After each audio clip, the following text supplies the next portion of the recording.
Eram meados dos anos 70, nesse passeio pela residência da Granja do Torto, em Brasília.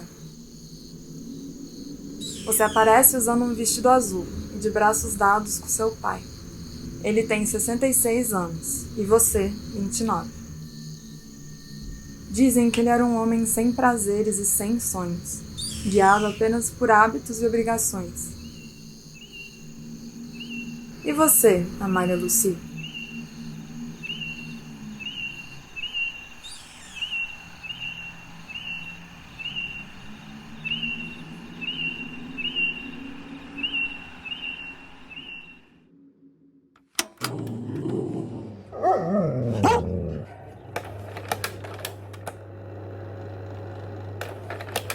Te procuro nos arquivos. Te encontro e não te encontro. Você é uma mulher grande, alta, o rosto distante, meio apagado. Se formou em História pela PUC e deu aula no Pedro II.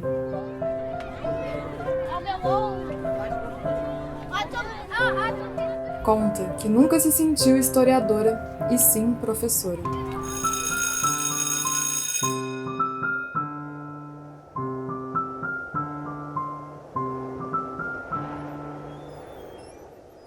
Sua mãe, Lucy, e sua tia, Amália, eram também professoras. Quando sua mãe se casou, abandonou a profissão para acompanhar a carreira militar do seu pai. Passear por essas imagens é fazer perguntas.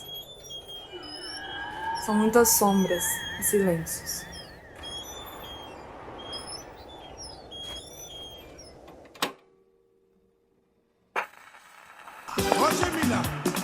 Oje Berdini Ndondo. Hey bana mekwaya ya. Ndondo kabasela. Oje Mila. Oje Berdini Ndondo. Hey bana mekwaya ya. Ndondo kabasela. Chipalo chikuza kuzu. Hey. Omanike. Você dando uma palestra no Palácio do Buriti. 23 de outubro de 75. Era uma quinta-feira. Vemos o mapa do Brasil e não vemos homem nenhum. Fico pensando sobre o que falava e quem seriam essas mulheres. Aliás, dias antes, o SNI despachava pedido de investigação e busca de uma amiga sua. Secreto. Presidência da República. Serviço Nacional de Informações. Brasília. 7 de outubro de 75. Resumo do assunto. Esther Fenenberg Angrisani, secretária de Miguel Colassuono, ex-prefeito de São Paulo, atualmente na CEPLAN, trabalhando no Palácio. O coronel Moraes Rego desconfia dela, que tem se metido em assuntos que não são da sua alçada e procurado envolver a senhorita Amália Geisel. Veio de São Paulo com o ex-prefeito. Admite o coronel Moraes Rego que ela pode ter ligações com os jornais de São Paulo. Despacho. Fazer uma investigação. Assinado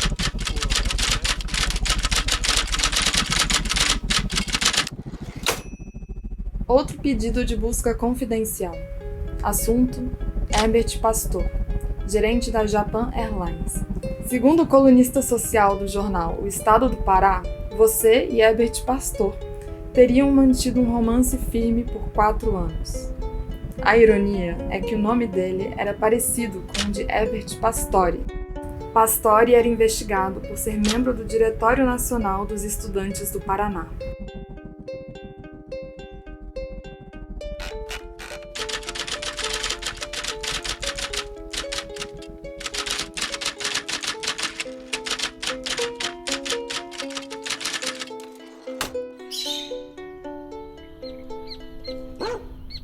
E isso é tudo que sabemos da sua vida afetiva.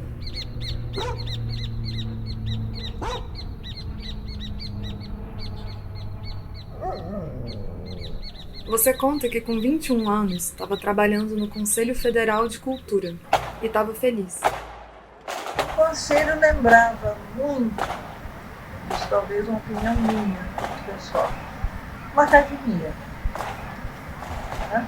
Onde, quer dizer, era uma reunião de intelectuais, e que se reuniam, conversavam, né? Era uma reunião amena, simpática, mas resolver os problemas culturais do Brasil nem tanto. Mas houve uma movimentação cultural. Falava-se cultura, falava-se música, falava-se teatro, né? As pessoas iam, que queria-se partir de um conceito de cultura, né? Dar-se uma ideia, né? De cultura, seria cultura, ou pelo menos como o Ministério estava entendendo a cultura, né? E aí ninguém conseguia, todo mundo dava mais ou menos, mas ninguém conseguia. Eu digo, gente, eu no primeiro ano de faculdade do Paraná, na aula de antropologia, a primeira coisa que o professor disse é que cultura é tudo aquilo que o homem acrescenta à natureza. E você conta que foi elaborado o Plano Nacional de Cultura. E esse plano foi feito e foi encaminhado ao ministro da Educação, né? Um ano depois, volta ao Conselho com um despacho do ministro da Agricultura, dizendo que não tinha nada a tratar. O Ministério da Educação mandou o Ministério da Agricultura, Plano Nacional de Cultura. Cultura do quê? De alface?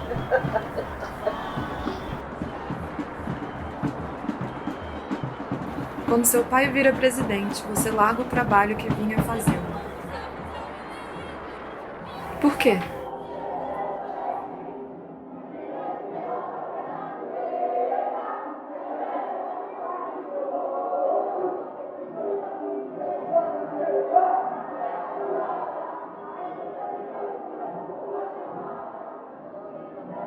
Desfile militar na Avenida Presidente Vargas, 7 de setembro de 64.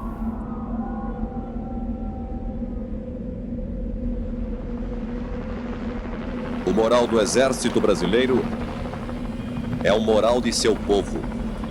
Um povo em ascensão, em marcha para a formação de um país realmente rico.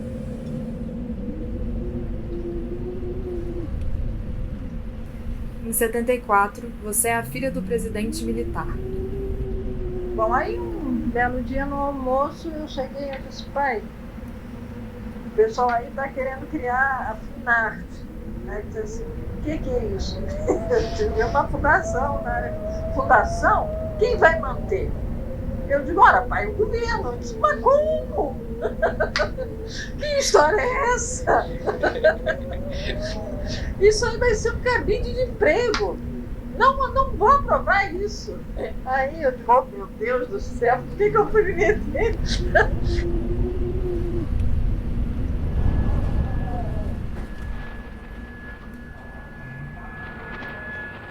Bom, eu sempre me interessei por folclore, artesanato e tal. Isso desde sempre.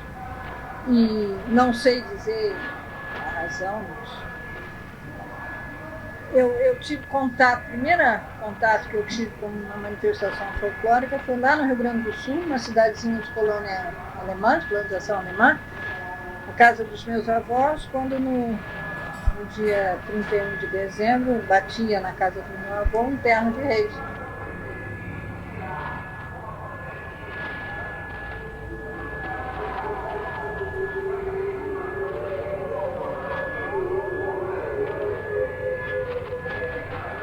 Se deve preservar a cultura brasileira, mas também sem abrir demais.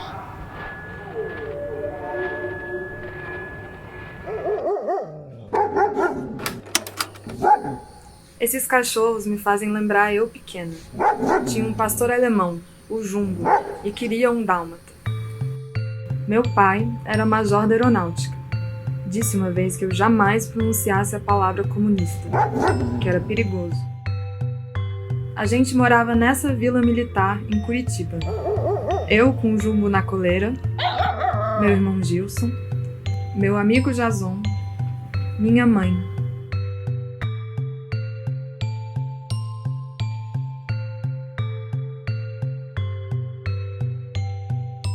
Nós 4 e uma pequena intrusa.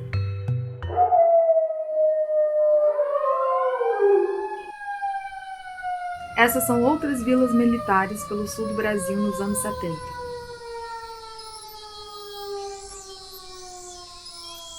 Talvez a vila crie um ideal de família militar.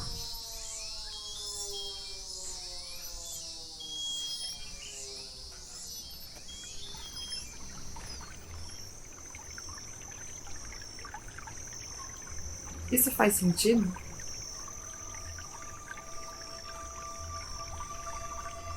Aliás, antes que eu me esqueça, seu pai, como o meu, não tinha nenhuma simpatia pelos comunistas. Dizia que eles têm recalques, são fracassados, que têm uma doença incurável.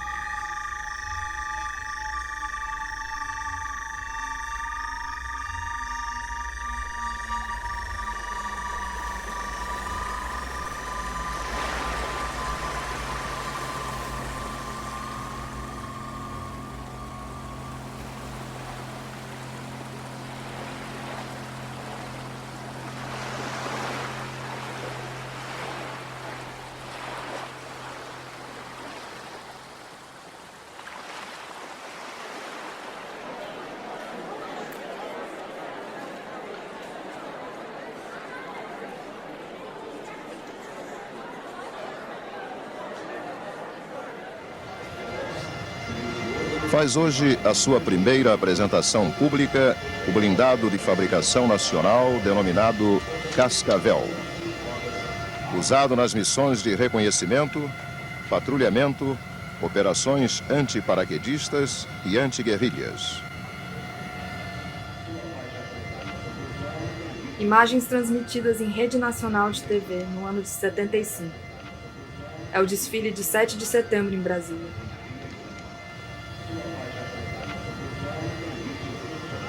Fico imaginando o que você sabia sobre a repressão à cultura do protesto na música, no cinema, nas artes plásticas. Você tinha dimensão de que a cultura e a arte sofriam perseguições? Que muitos artistas foram interrogados, presos, torturados?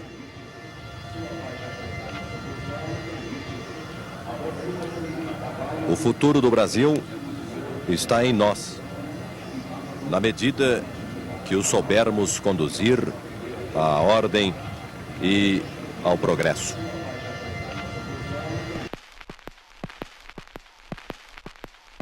São desfiles, missas, churrascos de confraternização. Neles você é coadjuvante. Na lateral, de cabeça baixa, no fundo da imagem.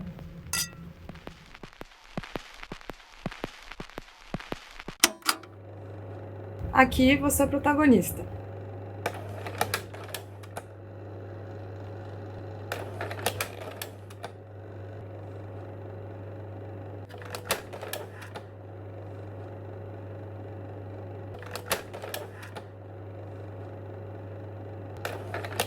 Não lembro se foi na primeira ou na segunda, que o rapaz que foi montar a exposição, que era um técnico do museu, chegou de perna quebrada. Eu estava de pé quebrado. O ministro o Ney Braga de pé quebrado. E o ministro do Trabalho com a mão quebrada. Eu disse, meu Deus do céu, que horror!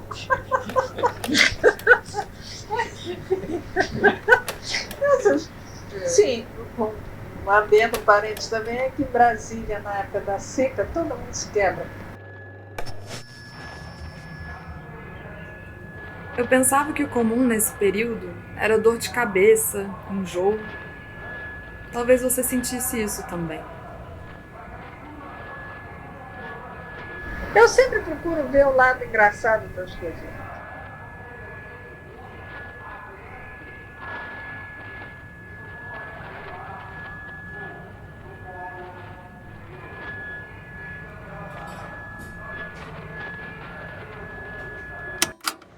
Não sei quando comecei a olhar de modo crítico para as imagens desses eventos.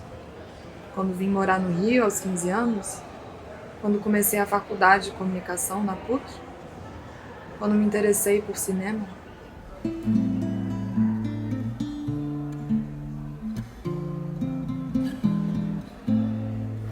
muito em função da época da presidência, e depois eu não continuei nessa vida acadêmica, deveria ter feito, mas por opção, né, minha. Eu não fiz, era a época que eu tinha que ter feito mestrado, doutorado e tal, e eu não fiz isso, eu optei pelo trabalho na área cultural. Você se refere à época da presidência do seu pai, 5 anos de governo. Por conta disso, abandona a vida acadêmica, assim como sai do Conselho Federal de Cultura.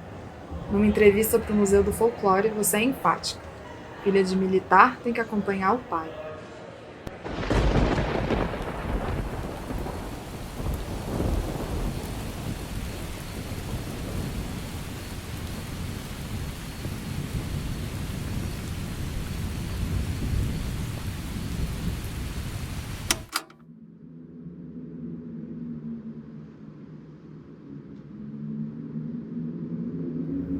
Finalizar com esse retrato, tem você, seus pais, o dálmata e uma estante de livros.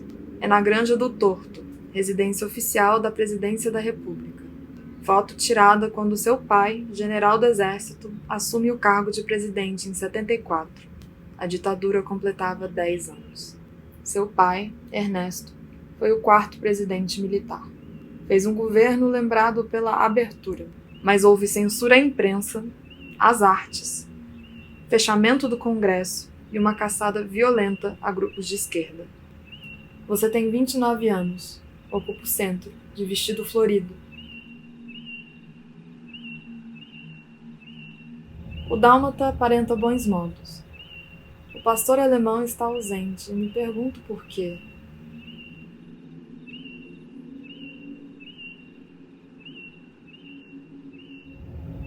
Uma imagem pública da família Geisel.